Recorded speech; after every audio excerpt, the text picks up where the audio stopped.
মধুর ধরে রাখো শুধু এ জীবন মধুর ধরে রাখো শুধু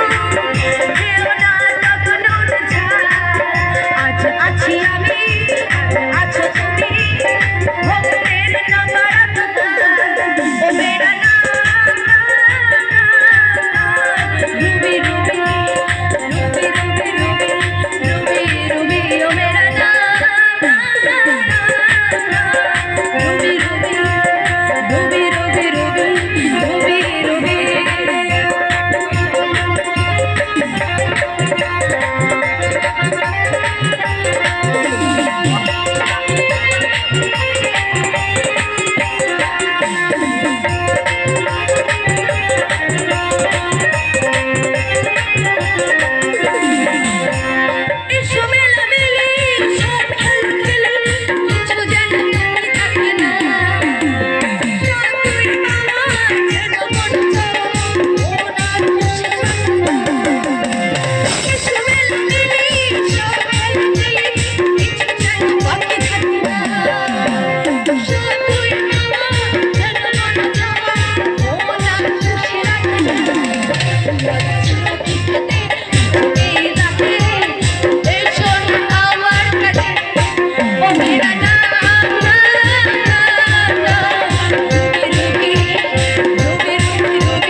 বিশ্বাস করুন আমরা নাচ গানে সবাই মনে মনে খায়ের মিস্টার মোহনলাল আপনার ট্রিক্সে আর এমএলএ সাহেবের কায়দায় বড় যে ভাস্করকে পিঠে ফ্ল্যাট করে দিয়েছে তার জন্য আপনাকে ধন্যবাদ। আমি তাহলে চলি।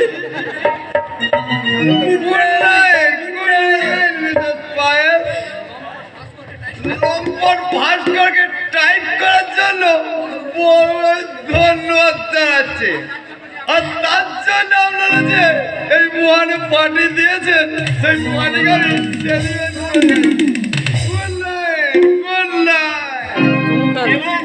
আপনি বলুন। থ্যাংক ইউ ইঞ্জিনিয়ার সাহেব। এবার আপনি বলুন মিস্টার রোল গোবিন্দ ঢোল আমার ওয়াইফকে কেমন লাগলো বলুন বলুন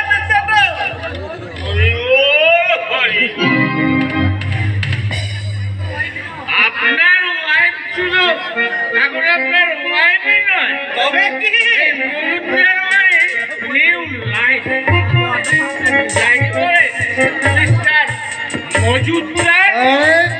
মজুদার মজুমদার নয় মজুমদার ওই হলো মজুমদারি হোক আর মজুদারি একটা দাস তো আছে। ভগবানের কাছে প্রার্থনা করি আপনাদের এই বাড়িটা দিনকে দিন হরিদ্বার হয়ে যায়। হরিদ্বার মলের ঘরে কি বলতে কি বলে ফেললাম সালা মাছটা বল আর আমি বললাম কি রে শোন হরি বল হরি বল। দাদা বড়বাবু যে সব একক রাজপাথরের যে লেখা তখন রক্ষা করে দিয়েছে এ কথা সবাইকে বলে।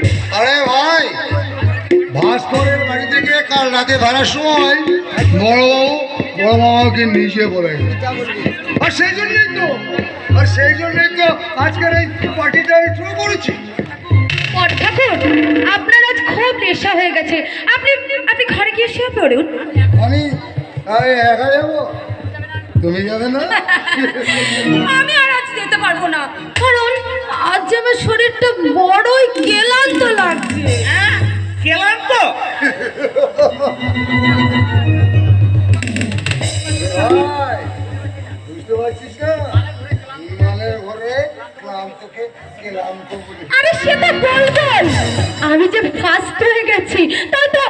তাই তো আমি মদ ধরেছি, তাই না মেঘনা? এই মেঘনা। না বাবা, ইয়ে মানে তবে গানটা আর একটু ক্লাসিক্যাল হলে ভালো হতো, তাই না? এই মেঘ, তুমি কিছু বলো। শোনো ভাই, আমি তোমাকে ফার্স্ট হতে বলেছিলাম বলে এতখানি ফার্স্ট হতে কিছু বলিনি। বাবা তুমি তুমি আমার ভাইয়ের পায়ে ধরে খাওয়া শোনাও। আমি ততক্ষণ ওই খাটে গিয়ে শুয়ে পড়ি। কাল সকালে আবার এমএলএ শঙ্কর বাণিজ্যের ভাই ভাস্কর বাণিজ্যকে কি করে জব্দ করতে হবে সেই পলিসিটা বের করে ফেলবো। হ্যাঁ আছে না, গলায় আঁচল দিয়ে আমার ভাইয়ের পায়ে হাত দিয়ে। এই মেঘনা, তুমি আমাকে ক্ষমা করে দাও, আমার ভুল হয়ে গেছে। হ্যাঁ, তোমার কথা মতো আমি ফার্স্ট হতে হতে একেবারে লাস্ট পর্যন্ত চলে গেছি। আমি ঠিকই বলেছো, অপরাধটা আমার অনেক। ওসব কথা বাদ দাও তো। এই দেখো, এই বাগানে কেউ নেই। আর এই দেখো কি সুন্দর আকাশে চাঁদ উঠেছে, ওই নারকেল গাছের পাতার ভাগ দিয়ে কেমন কেমন কিচিমিচির করে পাখি ডাকছে, কেমন জ্যোৎস্নার আলো কি পড়ছে। চলো না মেঘ, ওখানে গিয়ে বসে। এই মেঘ, তোমার ওই মেঘ বলে ডাকাটা না আমার খুব ভালো লাগছে। মেঘ, আমি যদি মেঘ হয়, আমি হব বৃষ্টি। মেঘ থেকে বৃষ্টি পর্যন্ত মাটিকে উর্বর করে তোলে। আর তখন তো মাটির সৃষ্টি হয় নতুন অঙ্কুরে। তার মানে 1 বছরের মধ্যে তোমাকে আমার সন্তানের মা হতে হবে। না, আচ্ছা, অনেকদিন তো তোমার সঙ্গে আমার বিয়ে হয়েছে। প্রথম বছর তোমার সঙ্গে আমার মনে মিলছিল ঠিকই, কিন্তু এখন তো সবকিছুই তোমার সঙ্গে আমার মেনে মেনে। আচ্ছা মেঘ, তুমি কি বোকা বলো তো? বোকা? হ্যাঁ, তুমি বোকা। তুমি কি বুঝতে পারলে না যে আমার এই নাটা ইচ্ছের না নয়, লজ্জার না। ওহো, তাই? তুমি একটু দাঁড়াও, আমি দাদা ঘুমিয়ে পড়ে রাখে লেখক ভাস্কর বাণিজ্যের সম্বন্ধে কয়েকটা কথা জিজ্ঞেস করি। আচ্ছা ঠিক আছে। কিন্তু একটা কথা, 1 বছরের মধ্যে তোমার বলে দেখতে চাই একটা ফুটফুটে সুন্দর বাচ্চা। না না না, তা তুমি কোনোদিনই দেখতে পারবে না, কোনোদিনই দেখতে পারবে না। কারণ কারণ আমি যে একটা ভালো করাবো, তা তো তুমি জানো না। কোন মেয়ে না চায় একটা সন্তানের মুখ দেখতে, কোন মেয়ে না চায় একজনকে ভালোবাসতে। কিন্তু আমি যে ওই প্রথম দেখাতেই ওই গোয়ার গোবিন্দটাকে ভালোবেসে ফেলেছি, তবে কি আমার ভালোবাসা মিথ্যা হয়ে যাবে? না না না না না না না না না। আরে যা সারা, ওসব ভালোবাসার মুখে আমি ছুটে ফেলি। কাল থেকে ওকে আসলে বলে দেবো তোমার সঙ্গে আমার কোনো ভালোবাসা নেই। ওই যে আমি হলাম যে একটা দিলেন ঢেপা, ওটা ফুরলেই। আর যে কদিন আছি ওসব ভালোবাসা একদম। আরে যতদিন আছে সারা খারাপ করি আর মাখার তেল সালা ঝামেলা সব টুকা চলে। চলে গেল, আমার পেটটা চলে গেল, আমার ছাতিটা ফেটে গেল। কে? আপনি আমাকে কিছু খেতে দিন, নয়তো এখান থেকে পালিয়ে যাওয়ার ব্যবস্থা করে দিন। কে আপনি? আমি এক ছোট্ট প্রতিবাদ। হ্যাঁ, ওই জানোয়ার বিদ্যান যখন আমার ভাবির স্ত্রীকে এখানে আনতে চেয়েছিল, আমি তখন প্রতিবাদ করেছিলাম বলে ওরা সেই দিন থেকে আমাকে এখানে জোর করে আটকে রেখেছে। ওরা আমাকে যেতে দেয় না, জোর চাইলে তাও দেয় না। তাই সুযোগ পেয়ে লুকিয়ে আমি এখানে এসে আপনাকে একটা কথা বলছি, আপনি আমাকে একটু সাহায্য করবেন। আমি বউ না হলেও একটা যুবতী মেয়ে। তবে দার্জিলিং থেকে ফিরে আসার পর মেঘনা তো সারাটা দিন আমার সঙ্গেই ছিল, সারাটা রাত আমার সঙ্গেই কাটিয়েছে। তবে সত্যি কি ওর হবু স্ত্রীকে মেঘনা তুলে নিয়েছে? কি হলো? আপনি আমার কথা শুনতে পাচ্ছেন না? বিশ্বাস করুন, ওরা আমাকে চাকরি দিতে চেয়েছিল, কিন্তু আমি সে চাকরি দিইনি। আমি লোভে পড়ে আমার আদর্শকে আমি ঠিক বিক্রি করিনি। সেই জন্য মোহনলাল মজুমদার কি করেছে জানো? করেছে মোহনলাল? আমার একটাই কিডনি তুলে ওরা বিক্রি করে।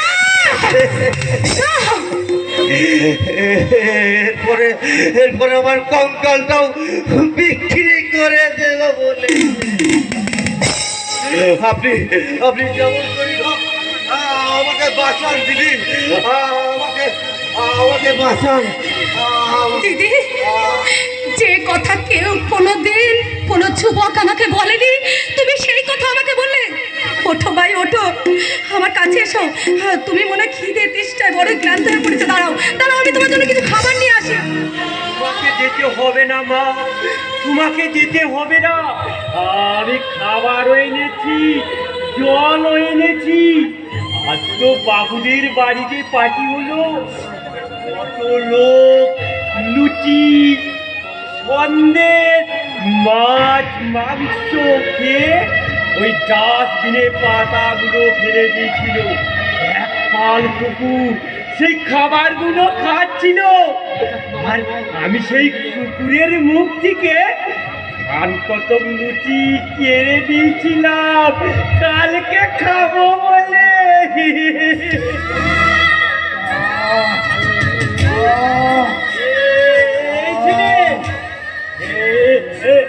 খানা খা, কুকুরের খাওয়া, বাবুদের খাওয়া, বাবু কুকুরের খাওয়া, তুই লুচি কখানা খেয়ে নে।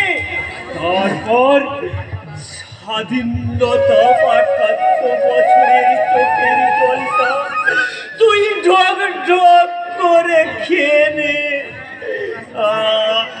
আমি তোমাকে আশীর্বাদ করি বৌমা, এই ছেলেটিকে এখান থেকে পালিয়ে যাওয়ার সুযোগ করে দাও। কি বললেন আপনি? আমাকে বৌমা বললেন? হ্যাঁ দিদি, তুমি ওনার কথা শুনবে না? শুনবো ভাই, শুনবো। যে কথাটা আমাকে কেউ কোনোদিন বলেনি। তুমি আমাকে দিদি বলে সম্মান দিয়েছো, উনি আমাকে বৌমা বলে সম্মান দিয়েছেন। তোমাকে আমি এখান থেকে পালিয়ে যাওয়ার ব্যবস্থা করে দেবো ভাই। এখান থেকে পালিয়ে যাওয়ার ব্যবস্থা আমি ঠিকই করে দেবো। তাহলে যা ছেলে যা, ওই বাগানের কোণে আমার যে কুড়ে ঘরটা আছে, তুই এই পাঁচিল টপকে পালিয়ে যা। আমি যাচ্ছি বাবা, আমি পালিয়ে যাচ্ছি দিদি। এদের অত্যাচার থেকে ভগবান যদি আমাকে বাঁচিয়ে রাখে, তাহলে তোমাদের সঙ্গে আমার আবার দেখা হবে।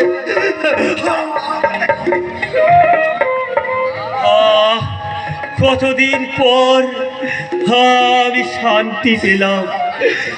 আমি আশীর্বাদ করি বৌমা, তুমি সুখী হও, সুখী হও। পাগল বাবা, আমি শুধু তোমার পাগল বাবা নয়, আমি তোমার শ্বশুর। আপনি?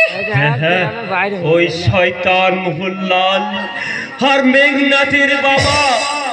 বাবা, ওই শয়তান মোহনলাল ভাই বুড়ো শালিটাকে নিয়ে ঢলাঢলি করতো বলে আমার বড় বৌমা আত্মহত্যা করেছে। আর আমি দেখে ফেলেছিলাম, সেই দুঃখে তোমার শাশুড়ি এই বাড়ি ছেড়ে পালিয়ে গেছে।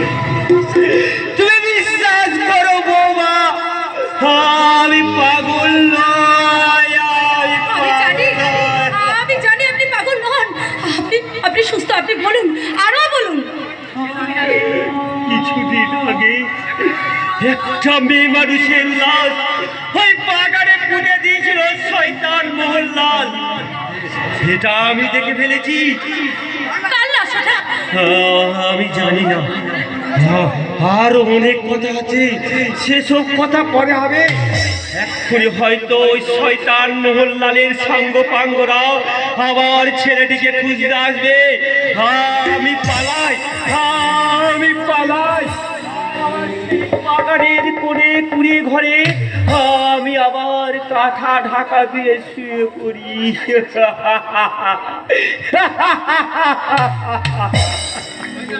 ওই শয়তান মোহনলাল কার লাশ ওই বাগানের মাটিতে পুঁতে রেখেছে? তবে কি আমার বোন পায়েলের লাশ?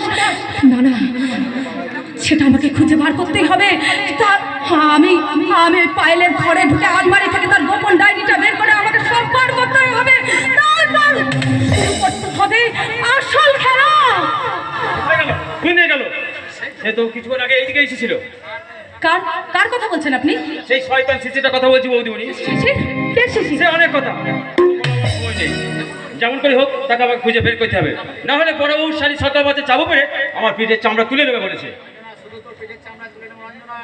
কিন্তু শুধু তোর পিঠের চামড়া নয় রে ডাবলু, আজ এই শঙ্কর মাছের চাবুক দিয়ে তোর শরীরের গোটা চামড়াটাই আমি তুলে নেব।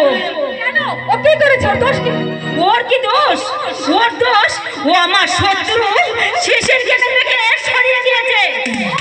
শিশিরকে এবার বুঝতে পেরেছি। তার মানে ওই এতদিন ওই ঘরে বন্দি হয়ে থাকা লোকটা, যে লোকটা বন্দি হয়েছিল সে, তার নামই তো শিশির নাকি? নিশির নামটা শুনে এভাবে আমার দিকে তাকিয়ে আছে কেন? দেখে মনে হচ্ছে ভাজা মাছটি উল্টে খেতে পারো না। কি করে জানবো বলো? তোমার মতো তো কাঁচা মাছ উল্টিয়ে খেতে জানি না। দাঁড়াও পায়েল, তোমার কথার জবাবটা আমি পরে দিচ্ছি। তার আগে এই জানোয়ারটাকে একটু শিক্ষা দিয়ে নি। তার আগে তুমি বলো, তোমার জামাই বাবুকে কাছ থেকে কি ওকে শিক্ষা দেওয়ার ব্যাপারটা জেনে এসেছো? যাও ডাবলু, তুমি এখান থেকে চলে যাও। ঠিক আছে বৌদিমণি, আপনি বাবুদের বুঝিয়ে বলবেন ও শিশির পানি যাওয়ার সম্পর্কে আমি কিচ্ছু জানি না, কিচ্ছু না। শিশিরে পালিয়ে যাওয়ার পেছনে তুই সব জানিস। না, ও কিচ্ছু জানে না। ওই পায়েল, তুই কোন অধিকারে চ্যালেঞ্জ করছিস? আমি এই বাড়ির বউয়ের অধিকারে চ্যালেঞ্জ করছি। তোর যে এই বাড়িতে কতখানি অধিকার সেটা আমি ভালো করেই জানি। তুই এই খাবারিতে কি ধরনের মেয়ে ছেলে আমার ঠিক জানা আছে। তোর মনে নেই দার্জিলিংয়ে যাওয়ার সময় তোকে কিভাবে অপমান করেছিলাম? এই একদম পুরো দিন পূর্ণ কাশুনি খাটবে না বলে দিলাম। বৌদিমণি, হ্যাঁ আমি বলছিলাম কি, কিচ্ছু বলতে হবে না, যাও তুমি এখান থেকে চলে যাও। ইয়ে,